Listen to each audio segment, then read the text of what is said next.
que ça veut dire. Ça veut dire, pour jouer le blues d'une manière intense, il faut en avoir bavé.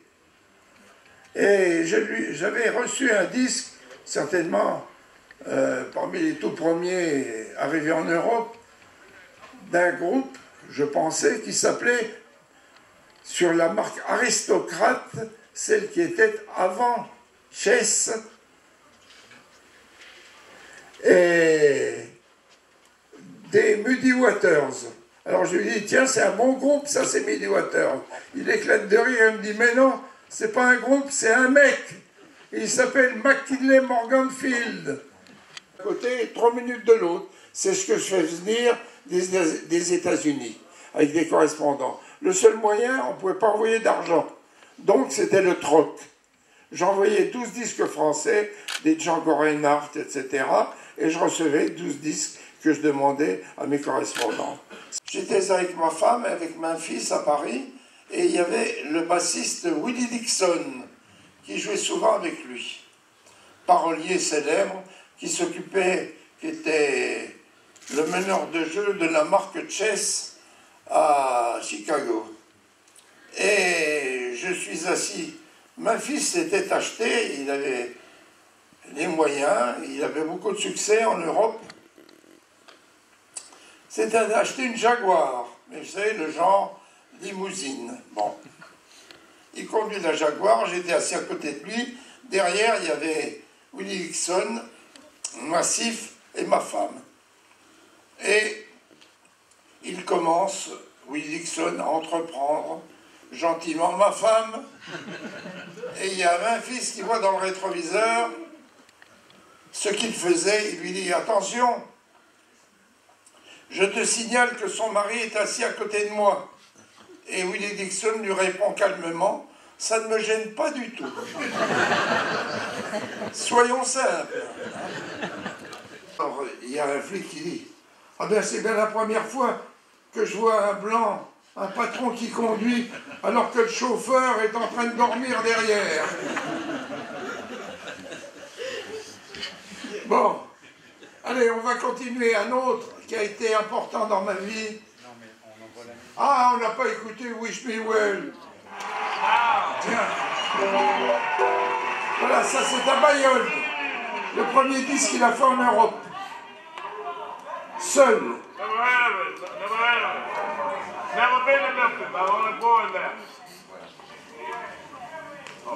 Wish me well. Wish me well. I assure you, this is the appropriate time for Wish Me Well because, unfortunately, it's almost time to put you down.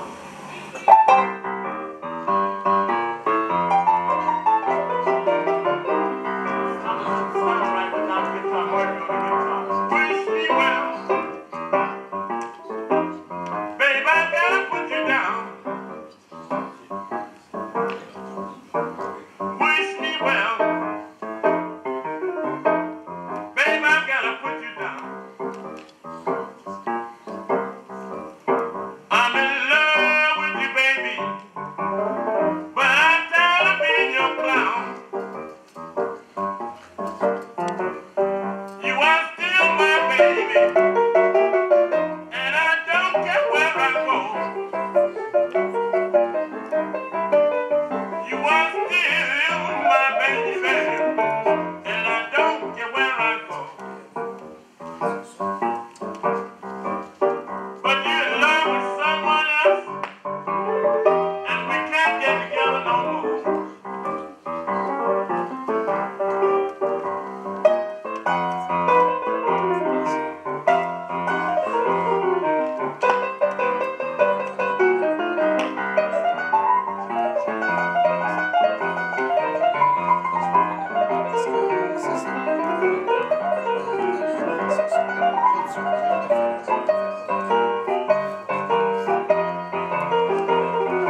Dernière anecdote sur...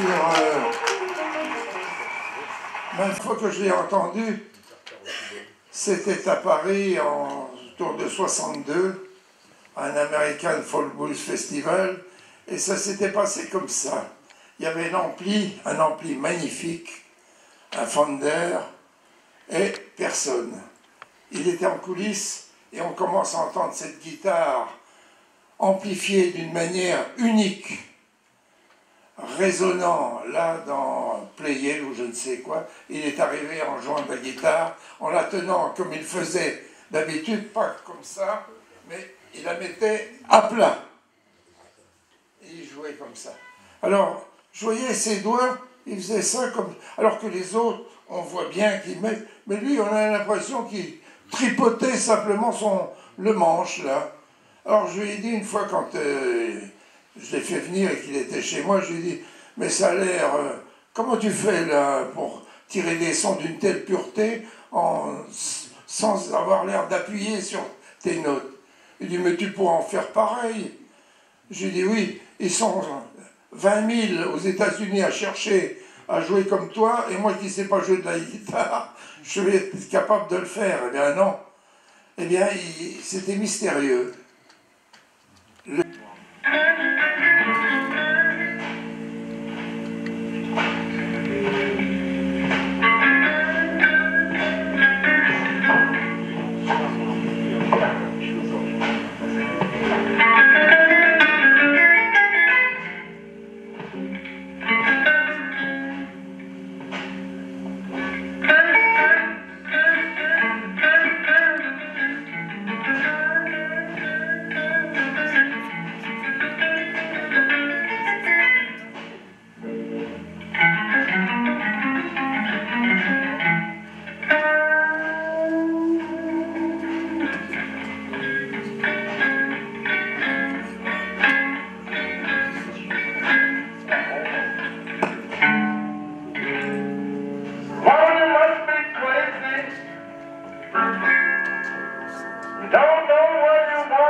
You don't know what you want to do.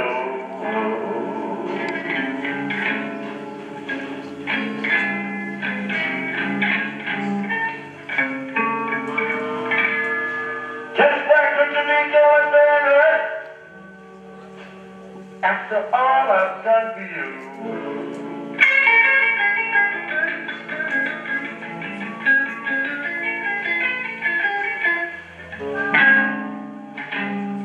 I'm in love with a woman,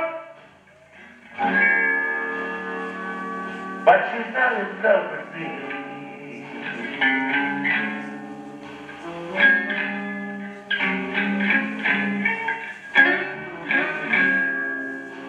I'm in love with a woman, but she's not in love with me.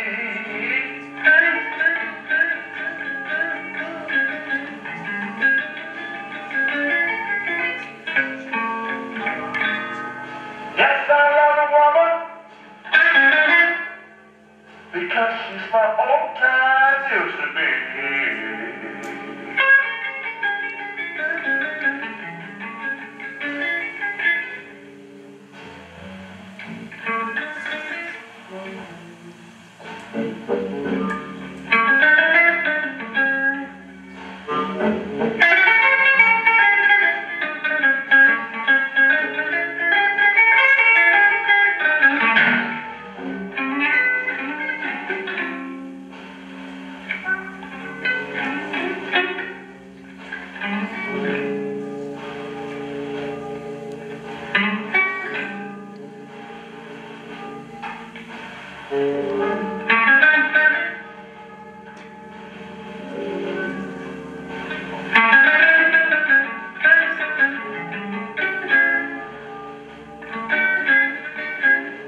laisser.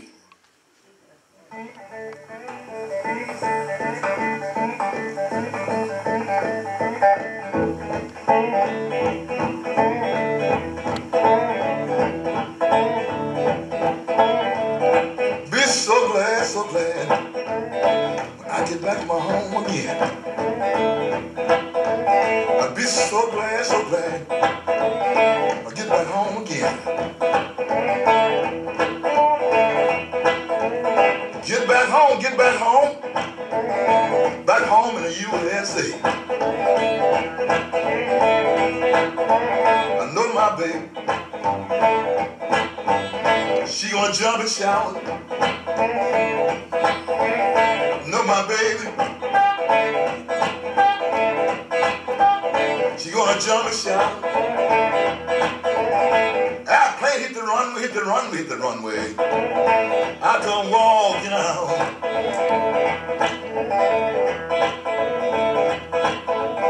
I'd be so glad to get back in the USA. Be so glad to get back in the USA. My airplane hit the ground, my baby, she gonna jump and shout.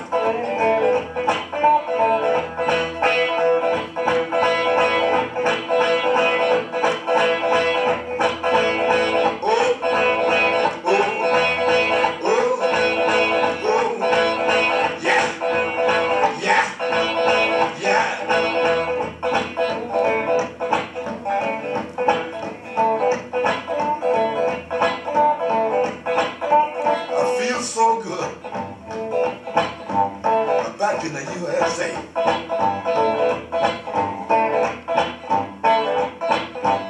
Feeling good, I'm back in the USA. Been gone for a long, long time, been gone for a long, long time.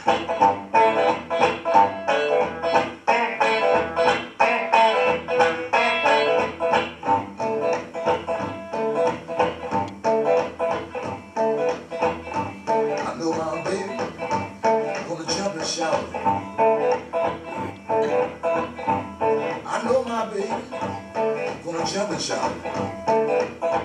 Airplane hit the runway. I'm gonna walk in now. Back in the USA.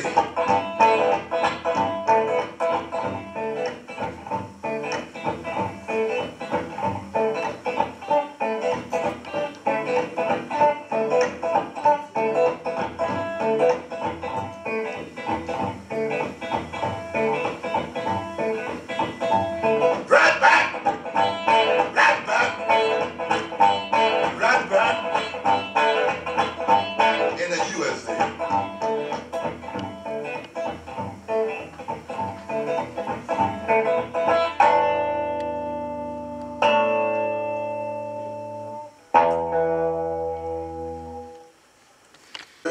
Ces noirs illettrés ont fait au monde entier. Car, vous voyez, on joue du blues ici, à Cahors, on en joue dans le monde entier. Ce petit morceau a été le plus beau cadeau qu'une race, je m'excuse, les gens n'aiment pas qu'on dise race, et alors? Eh bien, qu'une race a fait au reste de l'humanité. Ça, c'est le blues, c'est la grandeur de tous ceux qui, maintenant, continuent cette tradition ici. On en a quelques-uns là, et on les remercie ici aussi. Ce blues était rigide pour certains musiciens, mais pas pour Johnny Hooker. Johnny Hooker, il a rarement joué un chorus de 12 mesures quand il était seul. Quand il se plaisait sur un accord, eh bien, il continuait l'accord pendant 2-3 mesures, puis il passait à un autre, etc. Alors, ce qui fait qu'une fois, j'ai vu sur scène, il y avait des musiciens qui étaient montés avec lui pour l'accompagner. Alors, j'ai vu un moment le bassiste qui a été vers un autre qui a dit « Qu'est-ce qu'il joue ?» Eh bien, t'as qu'à suivre. Voilà. Et cours d'une de ces tournées, là, il parlait avec un manager d'une manière assez serrée, mais il commençait à avoir bien du fric, là, mais d'une manière assez serrée, avec celui qui était responsable des finances, et je lui dis, mais t'as assez de pognon comme ça? Il dit, no, the more you get, the more you want. Plus t'en as, plus t'en veux. Je dis, bon, bah alors, très bien. Il a couché chez moi, j'ai été étonné, car il a dit, je suis fatigué, il a enlevé ses chaussures, il s'est couché tout habillé dans le lit. Je lui ai dit, mais t'as un pyjama, tu veux que j'en fasse un pyjama? Il a dit, ça sert à quoi? Ben, je vais me lever, mais j'ai enlevé les chaussures quand même. Voilà, et pendant la tournée, ça a été comme ça pratiquement tous les soirs. C'est un véritable génie dans ce domaine. Et figurez-vous que, avec ma femme, un jour, ma femme me dit, bon, très bien, Morgantini, il écrit des machins, il supervise des séances, il fait ses petites réunions, mais ça, c'est pas sérieux. Il organise ses concerts. C'est pas là que ça se passe, pas ici, c'est là-bas. Et c'est elle qui m'a poussé, je dois dire, c'est vrai, aller à Chicago. Et on a été à Chicago. Quand on est arrivé à l'aéroport d'O'Hare, à Chicago, il y avait des amis que nous connaissions, qu'on avait présentés en concert chez nous. Il y avait un beau comité d'accueil. Jimmy Dawkins, Fred Below, les frères Myers, Big Boy Sodom, etc., etc. Ils étaient une douzaine, là. Bon, on pourrait aller l'écouter. Et c'est comme ça que le dernier soir de notre premier voyage, le dernier soir, on a été écouter Magic Slim. J'ai été avec ma femme absolument écrabouillé parce que j'ai entendu. J'ai dit, c'est pas possible, ce type-là n'a jamais fait un disque. Il gagne 5 $ de 8 h du soir à 2 h du matin, seulement le samedi soir et le dimanche soir. C'est honteux. Il faut absolument qu'on revienne et qu'on l'enregistre, qu'on lui donne une occasion d'être connu. Et quand il est venu du Restapo, en 2010, il a dit, je dois dire que my very first LPs, mes premiers micro-sillons, ont été enregistrés par Marcel Morgantini. C'était ma femme. Et là, voici ma femme avec mon fils, avec le Nagra et les appareils, parce que je ne pouvais pas toujours aller à Chicago. Et on lui a donné l'occasion d'abandonner son métier, qui était son métier alimentaire, qui était simplement employé dans une laverie, ce type-là. Et après ces disques, d'autres marques de disques américaines se sont dit, mais tiens, il joue bien ce mec-là. Ils l'ont enregistré et il a pu commencer une carrière de musicien professionnel. Et ce qui est admirable, c'est que sa formation était la suivante. Magic Slim, guitare, voix. Seconde guitare, à ses côtés, à ce moment-là, c'était Alabama Junior. Son frère Nick Holt à la basse et un batteur. Bon.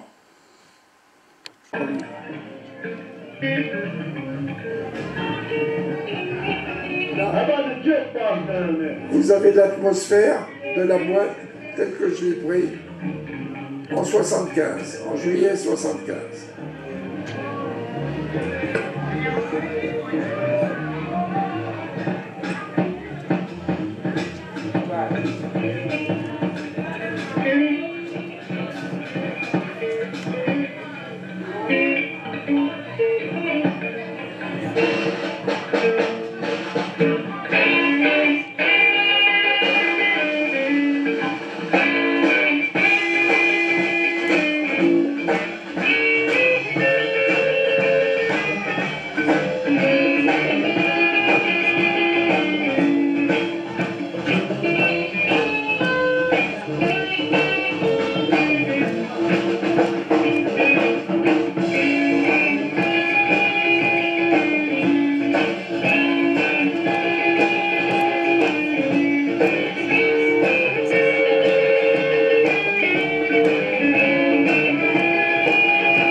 C'est là, ceux qui veulent, c'est 30 €.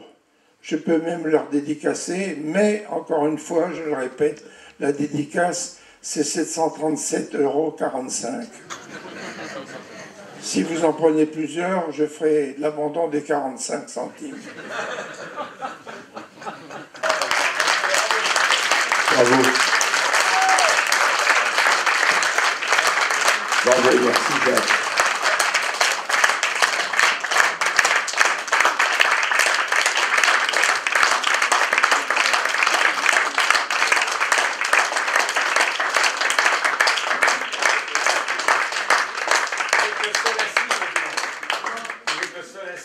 Alors juste une petite phrase pour terminer.